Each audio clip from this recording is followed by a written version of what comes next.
সম্পূর্ণ নিস্তব্ধ বাড়ি, অথচ বসার ঘর ভর্তি মানুষে। সামান্যতম জায়গা হয়তো ফাঁকা। রাত প্রায় 10টা বাজে। এক ঘর মানুষের মধ্যে গম্ভীর চোখ মুখ নিয়ে বসে আছেন সিকদার বাড়ির 3 কর্তা। তাদের ঠোঁটে বিন্দুমাত্র হাসির দেখা নেই। আফতাব সিকদারের ভাবভঙ্গি হতাশ বিধ্বস্ত। মানুষ হিসেবে আমজাদ ঠিক যতটা গরম, ধূসরের বাবা ঠিক ততটাই নরম আর শান্ত গোছের। ছেলের এক একটি কাজে তার আক্ষেপ নিরন্তর। উনি সবচেয়ে বেশি ভয়ে থাকেন পুত্র নিয়ে ভাইদের কটু কথা শোনার। কাঠগড়ায় ধূসর ভাই, অহেতুক আর অযৌক্তিক বিচার কার্য চলছে তার ঘটানো আকাঙ্ক্ষিত কাজটি নিয়ে। ধূসরের প্রিয় ডাক মেরুন রঙের গাড়িটি বিক্রিতে আহাজারি সবার, এমনকি প্রিয়রও সমান মন খারাপ। কেন ধূসর ভাই গাড়িটা বেচে দিল সে নিজেও বুঝতে পারছে না। তার প্রিয় রং মেরুন, সাথে তার ধূসর ভাইয়ের গাড়িও মেরুন। অতি পছন্দের এই গাড়িটি ধূসর ভাই এভাবে বেচে দেবেন, ব্যাপারটা মোটেও খুশি হওয়ার মতো কিছুই নয়। বসার ঘরের এক কোণায় ঠোঁট উল্টে দাঁড়িয়ে পিউ, অন্যার কোণাটা আঙুলে পেঁচাতে পেঁচাতে একবার তাকালো ধূসরের দিকে। আশ্চর্যের বিষয় হলো এই যে ও এমন একটা কাণ্ড ঘটালো, অথচ বিন্দুমাত্র হেলদোল দেখা যাচ্ছে না। কি নিরুদ্বেগ, গা ঝাড়া ভাবভঙ্গি। পিউ মুখ ভ্যাংচায়। কি দরকার ছিল গাড়িটা বেচার? এতক্ষণে রাজভারী পরিবেশটির রেস কাটালেন আমজাদ। হাস্যহীন কণ্ঠে বললেন, আমাকে একটা কথা পরিষ্কার করে বোঝাবে ধূসর? ধূসরের আঙুলের মাথায় বাইকের চাবি ছিল, এতক্ষণ ধরে টুং টুং করছিল সেটা নিয়ে। তাকালো এইবার। তিনি বললেন, গাড়ি বিক্রি কেন করলে? ধূসর ওপরের ঠোঁট দিয়ে নিচের ঠোঁট চেপে ধরল। অন্যদিকে তাকিয়ে ছোট্ট শ্বাস ফেলে আবার ফিরল চাচার দিকে। বিরক্তি চেপে ধীর স্থির জবাব দিল, বলেছি তো চাচ্চু, ভালো লাগছিল না গাড়ি। তোমার জবাব আমার উপযুক্ত মনে হয়নি।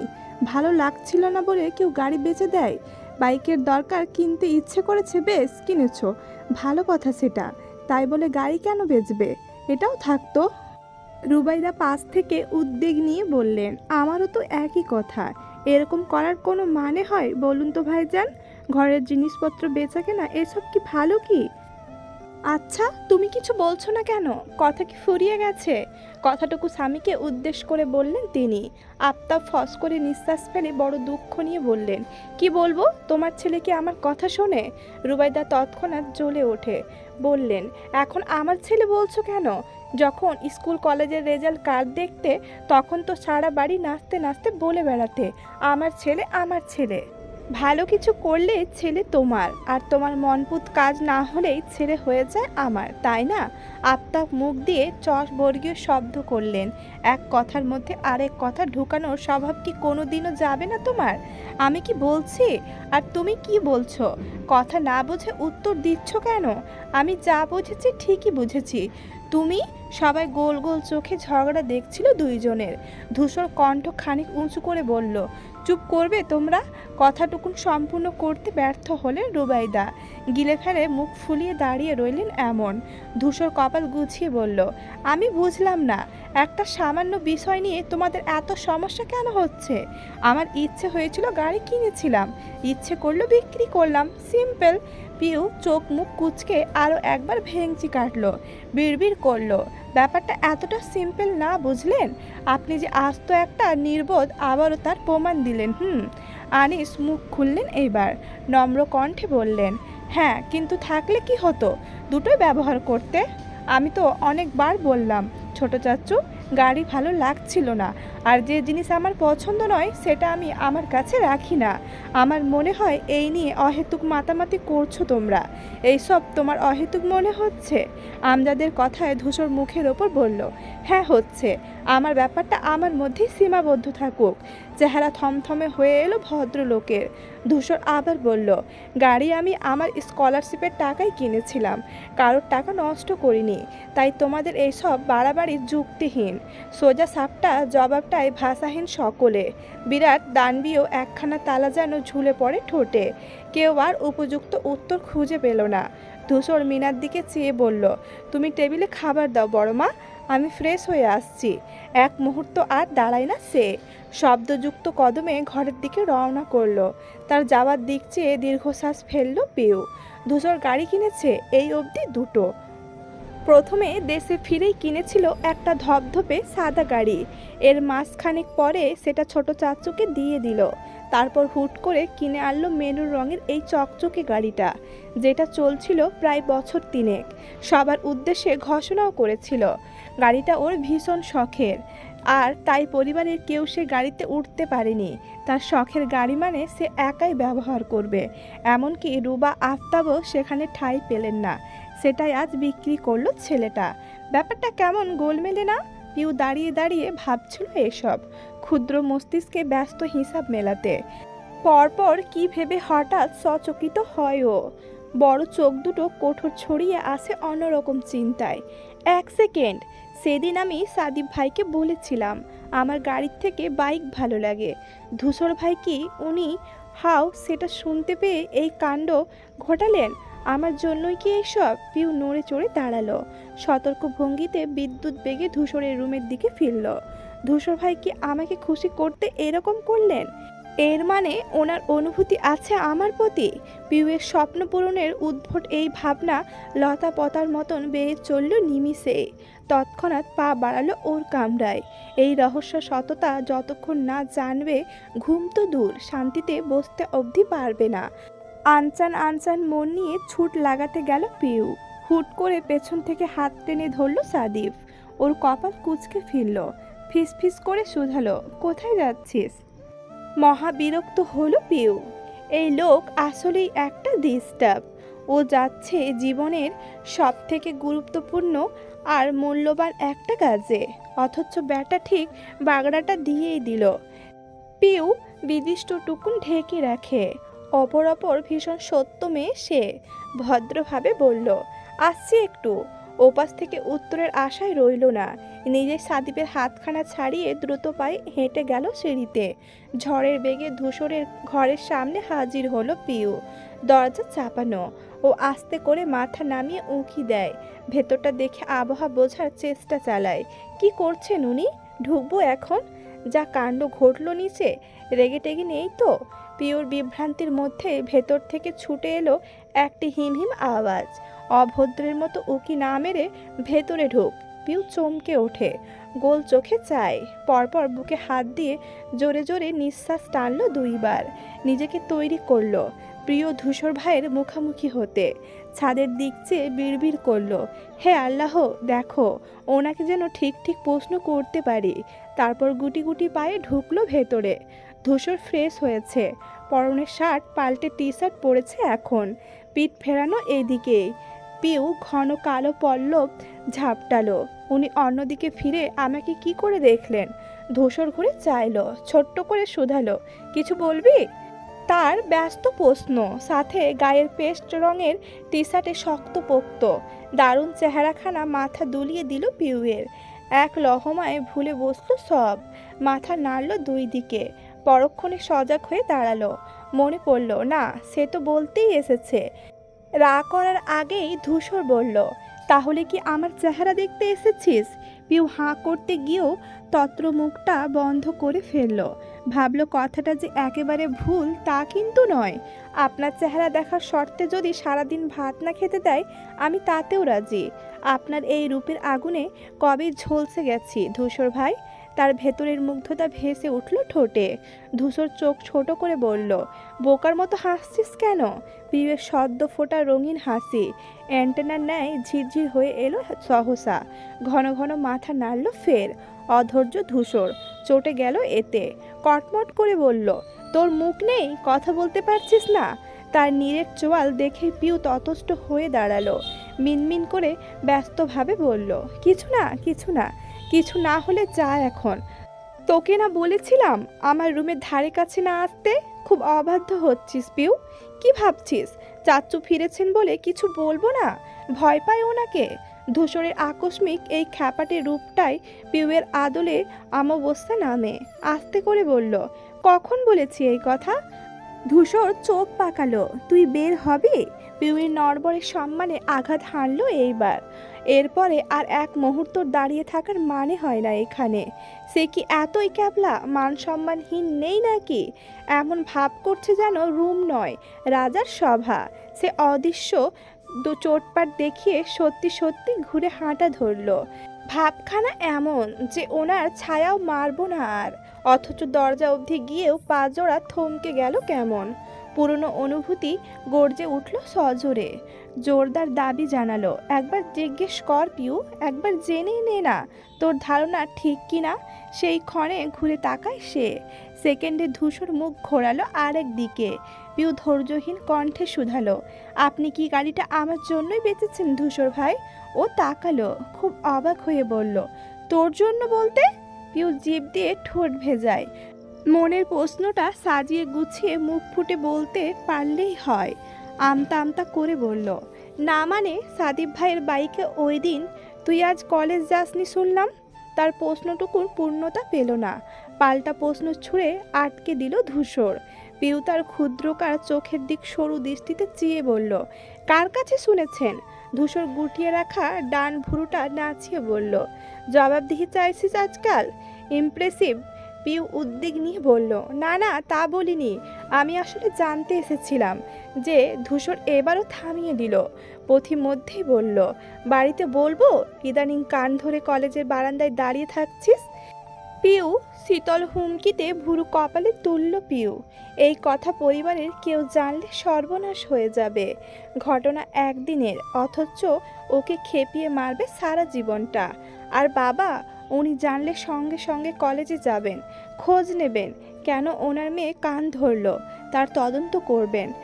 তারপর কোনোভাবে ম্যাম যদি বলে দেয় খাতা ভরে ধূসর ভাইয়ের নাম লিখে ধরা খেয়েছিল বলে, ইয়া মাবুদ, সে থাকলেও তার মাথাটা থাকবে না। পিউ বিমূর্ত লোচনে চেয়ে রইল ধূসরের দিকে। কি সাংঘাতিক লোক, কি ধুরন্ধর। ধূসর ফের ভুরু উঁচায়। বলবো? পিউ শুকনো ঢোক গিলে দুই দিকে মাথা নাড়ালো, কাচুমুচু চেহারায় অনুরোধ জানালো। না প্লিজ। ধূসর বুকের সঙ্গে হাত বেঁধে দাঁড়ালো, বলল, বেশ তাহলে ঠিক 5 গুণার মধ্যে রুম ছাড়বি। আর এই গাড়ি বেচা কেনার ব্যাপার নিয়ে ভবিষ্যতে কোনোদিন তোকে যেন মাথা ঘামাতে না দেখি, মনে থাকবে যেন। পিউয়ের বিগত কয়েক মিনিটের ফুর্তি মনটা ঝুপ করে খারাপ হলো এইবার। আহত হয়ে ভাবল, আপনি মানুষটা এমন অনুভূতিহীন উদাসীন কেন ধূসর ভাই? আমি যে কি বলে কি বোঝাতে চেয়েছি, যে এসেছি, তা কি কোনো দিনও বুঝবেন না আপনি? নাকি বুঝেও ভান করবেন না বোঝার? তার চিন্তা ভাবনার মধ্যেই ধূসর গুনে উঠল 1 2। পিউ ভেতর ভেতর ক্ষিপ্ত হয়। ধূসরের পাতলা উষ্টে একটা স্কচটেপ পেঁচিয়ে দেওয়ার ইচ্ছে জাগে, কিন্তু ফেলে আসা তর্জন ভেবেই তার 5 গোনার পূর্বেই ভীষণ জোরে দৌড় বেরিয়ে গেল বাইরে। সচেতন দূরত্বে এসে দেওয়াল ধরে দাঁড়ালো পিউ। ধূসরের প্রতি রাগে টকবক করছে শরীর। এত ভাব কিসের? ভালোবাসে বলে মাথা কিনে নিয়েছে নাকি? মাঝে মাঝে খুব ইচ্ছে করে ধূসরের 14 গোষ্ঠীকে গালি দিয়ে উড়িয়ে দিতে, শুধু সেটা নিজেরও গোষ্ঠী বলেই পারে না, ব্যর্থ হয়। সেই রাত কাটলো। ধূসরের গাড়ির ব্যাপারটা ধামাচাপা পড়ল তার ঠান্ডা আচরণের তলায়, কিন্তু পিউয়ের মন খারাপ গেল না। মাঝে মধ্যে মনে হয় সে হয়তো একটু বেশি ছ্যাঁচড়ামো করে ফেলছে। একটা ছেলের প্রেমে এত পাগল হওয়ার কিছুই নেই। তারপর সুদূর মনে প্রতিজ্ঞা করলো, কাল থেকে আর ধূসর ভাইয়ের জন্য এমন করব না, ওনাকে দেখলেও ফিরে তাকাবো না।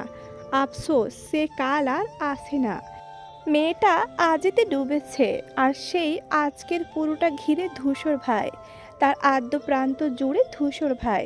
কিশোরী মনের বিরাট তটনি কানায় কানায় স্রোত আসে ধূসর ভাইয়ের নামে। এক মুঠো রঙিন পৃথিবীর সবটাই যে ধূসরময়। আচ্ছা, সে কি সময় কাটানোর জন্যই প্রেমে পড়েছে? না, একদমই না। পড়েছে অনুভূতির কবলে পড়ে। তাহলে সেই প্রেমে পাগলামো থাকবে না তো কি থাকবে? এই একটা চিন্তায় পিউয়ের সকল দৃঢ় শপথের দেওয়াল খান খান করে ভেঙে দেয় প্রতিবার। পারে না, কোনো ক্রমেই পারে না নিজেকে সামলাতে। এই দোষ কি ওর? না, এই অপরাধ সম্পূর্ণ সেই মানুষটা যে এত বিশ্রীভাবে ওকে আসক্ত করেছে তার প্রতি। পিউ ফুটপাত ধরে হাঁটছিল। শীতের সময় হলেও দুপুরবেলা বেশ কড়া রোদ। তারপর কলেজের ইউনিফর্ম গরম লাগতে যথেষ্ট।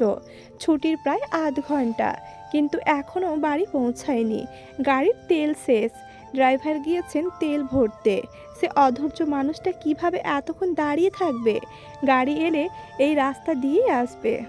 পিউয়ের মন মস্তিষ্ক হাঁটতে হাঁটতে যখন ধূসরকে নিয়ে ব্যস্ত, পিছু হতে কেউ ডাক ছুড়ল, এই যে মিস পিউ, পিউ। চেনা পুরুষালী স্বরে পিউ ছটপট ঘুরে চাইল। গাড়ির জানালা থেকে মাথা বের করলো অগন্তুক। পরিচিত শুকনো চেহারাটা দেখে ঠোঁটে হাসি ফুটলো ওর। ওপাশের মানুষটা হৈ হৈ গলায় বলল, কি খবর আপনার? একা একা হেঁটে হেঁটে যাচ্ছেন কোথায়? সঙ্গী দরকার? পিউ হিষ্ট চিত্তে শোধালো, কেমন আছেন ভাইয়া? ইকবাল মাথা দোলালো, মারাত্মক ভালো আছি। তোমার কি খবর? এই তো আলহামদুলিল্লাহ। আজকাল বাসায় কেন যাচ্ছেন না? সে বলছি, তার আগে বলো তুমি হাঁটছো কেন? গাড়ি কই? পিউ কাঁধ উঁচু করে জানালো, তেল শেষ। ইকবাল বলল, ও তাহলে আর হেঁটে লাভ নেই, এসো আমি পৌঁছে দিচ্ছি। সঙ্গে গাড়ির দরজাও খুলে দিল সে। পিউ বিনা দ্বিধায় উঠে বসলো সেখানে। ইকবাল তার ধূসর ভাইয়ের ছোট্টবেলার বন্ধু, একেবারে গলায় গলায় দোস্তি। সেই নার্সারি থেকে একসঙ্গে পড়াশোনা করেছে দুইজনে। মাঝে মাঝে তো এই ইকবালটাকেও হিংসে হয় পিউয়ের। ধূসরের কলিজার টুকরা হচ্ছেন ভদ্রলোক। এত মাখো মাখো প্রেম ওদের। এর এক ফোঁটা যদি ওর প্রতি থাকতো, যা করবে একসাথে। ঈদে পাঞ্জাবিও কিনবে একই রকম। সে অনেক আগের কথা। একবার মিছিলে গিয়েছিল দুইজন, তাও স্কুল জীবনে প্রথমবার। আর সেই খবর পৌঁছে গেল সিকদার বাড়িতে। তারপর ধূসরকে মেরে তক্তা বানিয়ে দিয়েছিলেন আমজাদ। বন্ধুকে এইভাবে মার খেতে দেখে কেঁদে কেটে বুক ভাসিয়েছিলেন ইকবাল।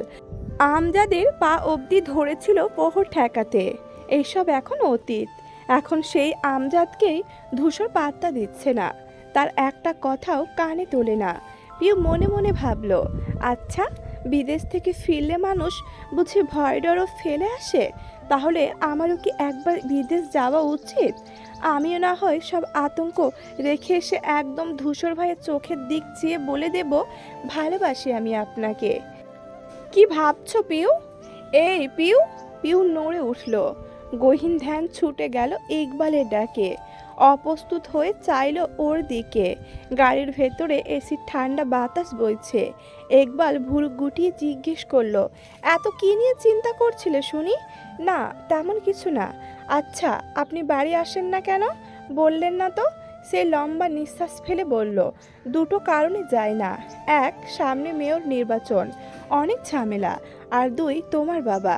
পিউ চোখ সরু করতেই বলল, সে তো রাজনীতির নাম শুনলেই চেতে যায়। আমাকে দেখলে বিরাট কপাল চলে আসে এক জায়গায়। তাই ভাবি ওনাকে একটু শান্তি দিই, আপাতত চোখের সামনে না যায়। আমি ভাই এমন মনে প্রাণে একজন রাজনৈতিক নেতা, একটা গোটা জেলা সভাপতি হয়েছি। যেখানে সেখানে ভাবতে পারছো আঙ্কেলের মুখের অবস্থা কি হবে আমায় দেখলে? চেয়ার টেয়ার ছুঁড়ে না মারলেই হয়। পিউ হেসে ফেলল, এটা কিন্তু অজুহাত হয়ে গেল ভাইয়া। বাবা মোটেই এরকম নন। উনি তো ধূসর ভাইকেও দেখতে পারেন না। দিন রাত ওনার কানের কাছে ঘ্যান ঘ্যান করেন, রাজনীতি ছাড়ো, ব্যবসায় আসো। কই, উনি তো এক কান দিয়ে ঢুকাচ্ছেন আর এক কান দিয়ে বের করে দিচ্ছেন। তাহলে? ইকবাল চক্ষু কপালে তুলে বলল, কে ধূসর? ও তো ওর নামের মতোই। ওর খারাপ লাগা ভালো লাগা কিছুই বোঝা যায় না। মাঝে মাঝে আমি দ্বিধায় ভুগি, ও রাগ করে নাকি খুশি হয়। মানুষ এতটা নিরুদ্বেগ কি করে হয়? আমি ওর মতো নয় বাবা, যে দেখেও না দেখার ভান ধরবো, আবার কিছু জিনিস বুঝেও না বোঝার নাটক করব। পিউ আগা মাথা বুঝলো না। তার জিজ্ঞাসু চেহারা দেখে ইকবাল হাসলো। বিজ্ঞের মতো মাথা দুলিয়ে বলল, বড় হও পিউ, সব বুঝবে। পিউয়ের মেজাজ সাংঘাতিক বিগড়ালো এইবার। সবাই কেন কানের কাছে এই একটা কথাই বলছে? সে কি ছোট্ট? ফিডার তো খায় না, ভালোবাসার মতন কঠিন বিষয়বস্তু বোঝে। তাহলে? ইকবালের ফোন বাজলো তখন। কথা বলায় ব্যস্ত হলো সে। পিউ রাস্তার দিক ফিরল। ইকবালকে ওদের পরিবারের সবাই চেনে, ওকেও আদর করে ভীষণ। ইকবালের সাথে যতটা জড়তাহীন সে মিশতে পারে এমন নিজের ভাই ছাড়া হয় না। ইকবাল লাইন কাটলো কথা শেষে। জিজ্ঞেস করলো, ধূসর কি বেরিয়েছে বাড়ি থেকে? জানো? পিউ ক্ষণস্বর ভেবে বলল, আমি তো দেখিনি আজ। হতে পারে। ইকবাল মুখ ফুলিয়ে শ্বাস ফেলে বলল, বড় ঝামেলায় আছি বুঝলে। রাজনৈতিক ঝঞ্ঝাট এমন আগাছার মতন ছড়িয়ে পড়লে ছাঁটাই করতে যান বেরিয়ে যায়। ধূসরটার সাথে আছে বলে একটু ভরসা পাচ্ছি, না হলে কিভাবে যে ম্যানেজ দিতাম গড নস। কি ঝামেলা ভাইয়া, বলে শেষ করা যাবে না রে পিউ। সামনে মেয়র নির্বাচন না, বিপক্ষ দলের সাথে বড়সড় ঠান্ডা যুদ্ধ চলছে, যে কোনো সময় ভয়াবহ রূপ না নিলেই হয়। এত ঝুঁকির কাজ কেন করেন আপনারা? ছেড়ে দিলেই তো হয়। ইকবাল হাসলো, যেন মজার কিছু শুনেছে। বলল, বোকা মেয়ে, বিপদ তো সব জায়গায় থাকে, তাই বলে নিজেদের প্যাশন ছেড়ে দেব? শোনো, রাজনীতি হচ্ছে আমার আর তোমার ধূসর ভাইয়ের প্যাশন। আমার তো মনে হয় রাজনীতি আমাদের রক্তে মিশে আছে। আমি আর ধূসর বরাবর অন্য কারো উদ্ধত্ত সহ্য করতে পারি না। না পারি অনুপযুক্ত অযোগ্য লোকের নেতৃত্ব মেনে নিতে। তোর মনে আছে কি না জানি না, কারণ তুমি যখন ছোট্ট খুব, সেই ক্লাস 10 থেকে আমরা নেমেছিলাম এই পথে। তারপর প্রথম যখন মিছিলে নেমে ধূসর ধরা পড়লো বাড়িতে, সেবারেই তো তোমার বাপ মশাই বেধড়াম মেরেছিলেন ওকে। তারপরেও যখন ফিরল না ধূসর, বিদেশ পাঠালো ওকে। কিন্তু কি হলো? রাজনীতি কি পারলো ছাড়াতে? হা হা হা। ইকবাল সশব্দে হাসলো, ঠাম দেহ হেলে দুলে উঠল। কিন্তু পিউয়ের হাসি পেল না। এটা কি হাসির ব্যাপার? মোটেও না। ইকবাল হেসে ঠেসে চুপ করলো। হঠাৎ প্রশ্ন ছুড়ল, তুমি কি ধূসরকে পছন্দ করো পিউ? পিউ আশ্চর্য বনে চাইল। বৃহৎ চোখ বিস্ময়ে নিক্ষেপ হলো ওর পানে। ইকবাল মিটিমিটি হেসে ভুরু নাচায়। কি করো, ভালো টালো বাসো? পিউ হাঁটুকু বুঝে নেয় ধাদস্থ হয়ে, দুই পাশে মাথা নেড়ে বোঝায় না। হাস্যরসিক ইকবাল এতেও হাসলো। শব্দ পেলেও নাচে শক্ত হয়ে বসে রইল পিউ। মিথ্যা বলো না মেয়ে, তোমার চোখ দেখলে বোঝা যায় তুমি ধূসরকে ভালোবাসো। পিউ দ্বিতীয় দফায় অবাক হয়। ইকবালের দৃঢ়তা দেখে খুব আগ্রহ নিয়ে শোধায়, আসলেই তাই? অবশ্যই। পিউ চিন্তায় পড়ে গেল, সত্যিই কি হয় এই রকম? তার চোখ দেখে বোঝা যায় সে ধূসর ভাইয়াকে ভালোবাসে? তাহলে উনি কেন এতদিনেও বুঝলেন না? পিউয়ের চোখ মুখ দেখে মজা পেল ইকবাল। হু হা করে হেসে উঠল সহসা। নীরব গাড়িটায় হাসিটা এদিক সেদিক ছুটে বেড়ালো। পিউ লজ্জা পায়, নিম্নাষ্ট চেপে মিহি স্বরে শোধায়, তবে উনি কেন বুঝতে পারেন না ভাইয়া? ইকবালের হাসিটা চলে গেল হঠাৎ। গুরুতর কণ্ঠে জবাব দিল, কি জানি, সে তো ধূসরই জানবে ওর মনে কি আছে বা কে আছে। দীর্ঘশ্বাস ফেলল পিউ।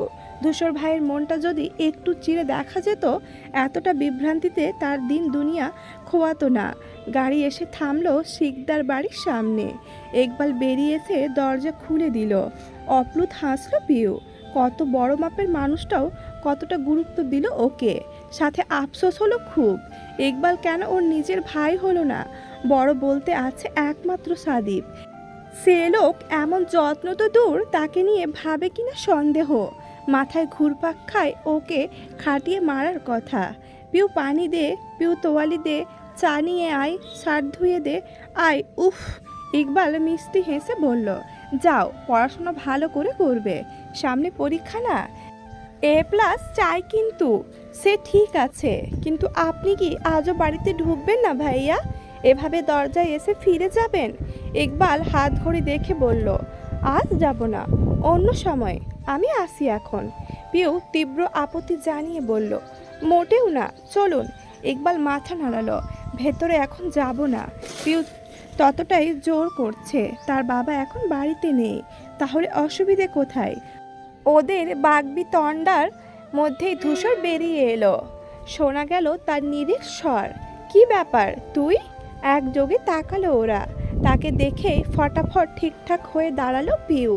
উবে গেল সব চনমনে ভাব। ইকবাল এতেও ঠোঁট চেপে হাসে, জবাব দেয়, এই তো এলাম। তোর ফুলটুসি বোনটা রাস্তায় হাঁটছিল, মায়া হলো দেখে তাই গাড়ির তেল পুড়িয়ে পৌঁছে দিলাম বাড়িতে। তোর বোনের প্রতি আমার একটা দায়িত্ব আছে না, বল? পিউ উৎসুক হয়ে চাইলো ধূসরের দিকে, বুঝতে চাইলো ওরা অভিব্যক্তি। এই যে ইকবাল ভাই বারবার বোন বোন বলছে, ওনার কি খারাপ লাগছে না? তার তো লাগছে, কিন্তু না, এইবারও এক মুঠো হতাশা ছুঁয়ে দিল ওকে। ধূসর চট করে ওর দিকে তাকায়, পরপর ফট করে ধমকে বলে, হাঁ করে দাঁড়িয়ে আছিস কেন, ভেতরে যা। পিউয়ের সরু নাক ফেপে ওঠে। এই শুরু হলো, দেখলেই হয়েছে ওকে। এই লোক মনে হয় ধমকা ধমকি সবসময় পকেটে নিয়ে ঘোরে, সে এলেই বের করে ছুঁড়ে মারবে বলে। পিউ মুখ কালো করতে একবার মায়া করে বলল, আহা বকছিস কেন, বাচ্চা মেয়ে। থাকো পিউ, তুমি মন খারাপ করো না। এই সান্ত্বনায় তার মন খারাপ লাঘব হলো না। ছোট্ট করে বলল, আসি ভাইয়া। তারপর পা বাড়ালো বাড়ির ভেতর। পেছন থেকে হঠাৎ ধূসরের একটা কথায় লম্বা কদম স্থিত হলো। সে বলতে যায়, তোকে না বলেছি পিউকে আমার বউ। কি সমস্যা তোর? যেতে বললাম না। পিউয়ের বুক ছ্যাদ করে কাঁপে। এই রে ব্যাটা ঠিক লক্ষ্য করেছে। সে কান পেতেছিল। ফের একটা রাম ধমক খেয়ে আর দাঁড়ানোর সাহসে কুলালো না ওর। এক ছুটে ঢুকে গেল বাড়িতে। সিঁড়ি অবধি এসেই পিউয়ের পা জোড়া থেমে গেল হঠাৎ। কিছু একটা খেয়াল করে ঘাড় কাত করে ফিরে চাইল। পরের দৃশ্য কপালে ভাঁজ পড়ে। পুষ্প বসার ঘরে জানালা ঘেঁষে দাঁড়িয়ে পর্দা আগলে উকি দিচ্ছে। কি দেখছে এভাবে? পিউ আগ্রহ ভরে আস্তে আস্তে এসে পেছনে দাঁড়ালো। ওর চোখ ওর দৃষ্টি অনুসরণ করে বাইরে দেখলো। সেখানে একবাল আর ধূসরকে ব্যথিত বিশেষ কিছু খুঁজে পেল না। দুইজন দাঁড়িয়ে গভীর আলোচনায় ব্যস্ত। তাহলে এভাবে মেয়েটা দেখছে কি? পিউ কৌতূহল মেয়েটাতে জিজ্ঞেস করলো, কি দেখছিস? ভূত দেখার মতন চমকে চাইল পুষ্প। পিউকে দেখতেই চোর ধরা পড়ার ন্যায় চেহারা হয়। ঢোক গিলে সবে গে হাসার চেষ্টা করে বলল, কিছু না কিছু না। তাহলে এখানে দাঁড়িয়ে আছিস কেন? পুষ্প চোরা চোখে একবার ধূসরদের ওই দিকটায় দেখলো, পরপর তড়ি ঘড়ি কদমে চলে গেল ঘরে। পেছনে রেখে গেল ব্যাককাল হয়ে চেয়ে থাকা পিউকে। সেদিন সন্ধ্যায় একটা আশ্চর্যজনক ঘটনা ঘটে। প্রতিদিনকার মতো বিকেলে পিউয়ের টিচার এলেন। ঢাকা ইউনিভার্সিটির ছাত্র সে। সেকেন্ড ইয়ারে ওঠা থেকেই পড়াচ্ছে ওকে। মিনা নিচ থেকে হাঁক ছাড়লেন, পিউ তোর স্যার এসছেন। মেয়েটা ঝুমোচ্ছিল ঘুমাবে বলে। মায়ের ডাকে ততস্থ হয়ে বই খাতা গুছিয়ে বসলো। ছেলেটার নাম ফয়সাল, বয়সে সাদিবের ছোট হবে। কক্ষে ঢুকলে দাঁড়িয়ে সালাম দিল পিউ। সে শুভ্র হেসে বলল, বসো। নিজেও পাশের কেদারায় বসতে বসতে বলল, কেমন আছো? ভালো আছি স্যার, আপনি? তোমার চুলের এই অবস্থা কেন? পিউ কুণ্ঠায় মিঙিয়ে আসে। অগোছালো চুলে হাত বুলিয়ে মিনমিন করে জানায়, ঘুমিয়ে পড়েছিলাম একটু। ফয়সাল মুচকি হাসলো, তাও খারাপ লাগছে না দেখতে। যাকগে, কি পড়বে আজ? কেমিস্ট্রি, আপনার যা ইচ্ছে। রসকসহীন রসায়ন বইটা স্যারের কাছে এগিয়ে দিল সে। ফয়সাল পাতা উল্টাতে উল্টাতে চাইল ওর দিকে। বলল, তুমি তো কেমিস্ট্রিতে ভালো, রিয়েল লাইফেও ভালো নাকি? পিউ বোঝেনি। প্রশ্ন করতে গেলে আচমকা চোখ পড়ল দূরে। ধূসর দাঁড়িয়ে এইদিকেই চেয়েছিল। পিউ তাকানো মাত্রই গট গটিয়ে রুমে ঢুকে গেল নিজের। এই সময় সে বাড়িতেই থাকে না। আজ দেখে খানিক অবাক হলো পিউ। ফয়সাল তাগাদা দিল পড়ায়। মনোনিবেশ না চাইতেও সেদিকে চলে গেল ওরা। বসার ঘরে তখন চায়ের আসর বসেছে সন্ধ্যার আয়োজনে বাড়ির গৃহিণীরা। ফয়সাল চলে গিয়েছে পড়ানো শেষে।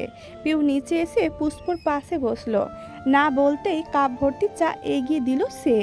সামনের সোফায় আম্মু, মেজমা, ছোটমা, সেজমা গল্প জুড়েছেন। সুমনা তার প্রিয় সিরিয়ালের খলনায়িকাকে বকাঝকা করছেন। পাশে খেলছে রাদীপ আর রিক্ত। এর মধ্যে ধূসর নেমে আসে। ওকে দেখে রুবাইদা বললেন, চা খাবে ধূসর? পিউ আর চোখে তুলে চাইল। শ্যামবর্ণ মুখে চাপ দাড়িওয়ালা এই লোকটাকে দেখে হৃৎপিণ্ড কেমন কেমন করে ওঠে তার। না, একটু চুপ থেকে সরাসরি মেনাকে শুধালো, পিউয়ের টিচারের ফোন নাম্বার আছে না তোমার কাছে? তিনি বললেন, হ্যাঁ আছে তো, কেন?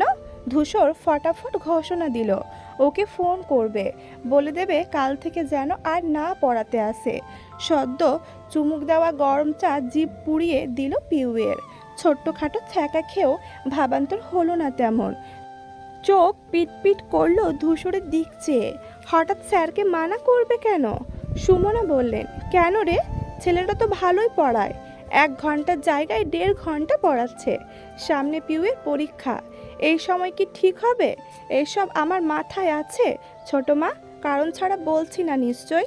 পিউয়ের পড়াশোনায় ক্ষতি হোক এমন কিছু আমি করব না। না, তা বলিনি, জবা বেগম বললেন। কিন্তু ওকে পড়াবে কে? তুই। বলার সময় ভদ্রমহিলার চোখ মুখ ঝলকে উঠলেও মুখমণ্ডল শুকিয়ে গেল পিউয়ের। ভিত হলো, আবার এই লোকের পড়ানোর কথা উঠছে কেন?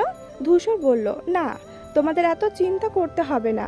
আমার এক বন্ধু আছে, ও এসে পড়িয়ে যাবে। বক্তব্য শেষ করে চলে গেল, যেভাবে এসেছিল সেভাবে। প্রত্যেকেই বিভ্রান্ত নিয়ে চেয়ে রইল ওর গমন পথে। রুবাইদা বললেন, কি যে হয় ছেলেটার।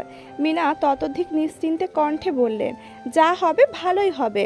ধূসর যখন দায়িত্ব নিচ্ছে আমার আর চিন্তা নেই।